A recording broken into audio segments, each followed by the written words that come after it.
Coinbase's Visa debit card now works with Apple Pay and Google Pay. They said starting this week, the crypto exchange is going to offer crypto rewards to people who are on the wait list also. So just some background on this card. People signed up on the wait list to get the Coinbase Visa debit card. Now they're saying it's going to work with Apple Pay and Google Pay at any point of sale. So when you go to make a transaction, you can convert your crypto to fiat and buy whatever it is that you would like to buy. Naomi, I'm going to kick this right off to you. What do you think about this new development?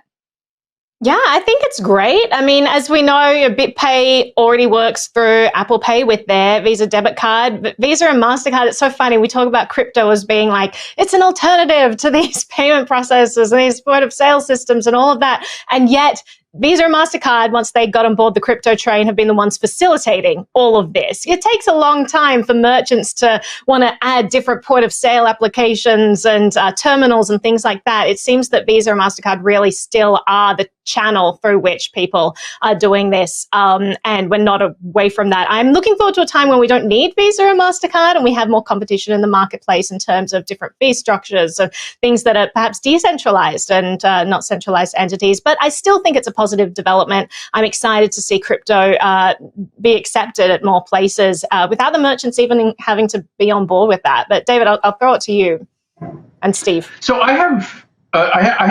Steve has a question. I mean, my big question here is just sort of a user perspective. I mean, and this is such a cliche, but with volatility sort of being what it is in crypto, I mean, if you're a person using this card, are you like sitting there looking at like CoinGecko to try and figure out what's happening with BTC before you buy like a hard disk or something?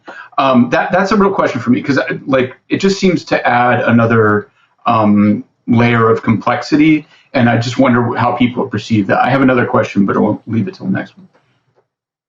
I'll take it. Oh, do I do the handoff?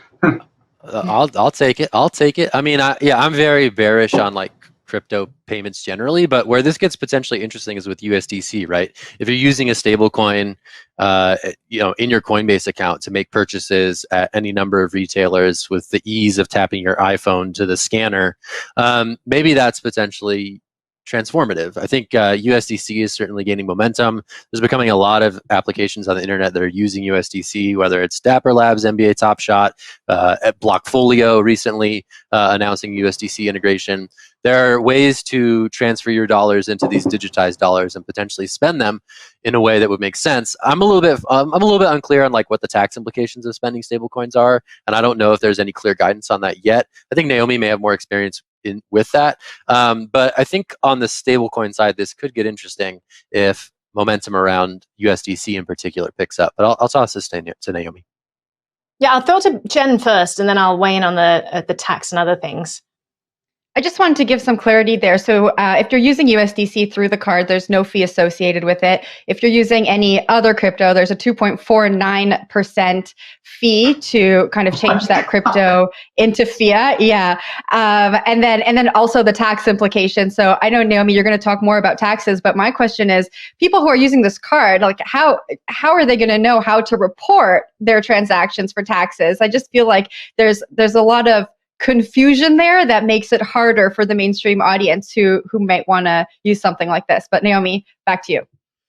Yeah, well, stablecoins is interesting, and the guidelines aren't particularly clear at all around this. But people are legislate. What's the word I'm looking for? They're in the process of figuring this out, and so it's most likely going to be a like for like exchange, which means it's not taxable. So, like a stable coin for US dollar, it's basically the same price. So even if you do report it, I mean, it's basically going to be the same, even if it's reportable. But it's likely that it's not going to be reportable because it's a like for like exchange. But a lot of people, when you're talking about are they looking at the price before they make a purchase, I don't know anyone who's going to be spending this as everyday currency who got it in 2021. They're not going to be like, is it at 36 today or 38? Like the people who are using this have probably bought their crypto at $1 or $200 or maybe $1,000. You know, they've been in since 2013.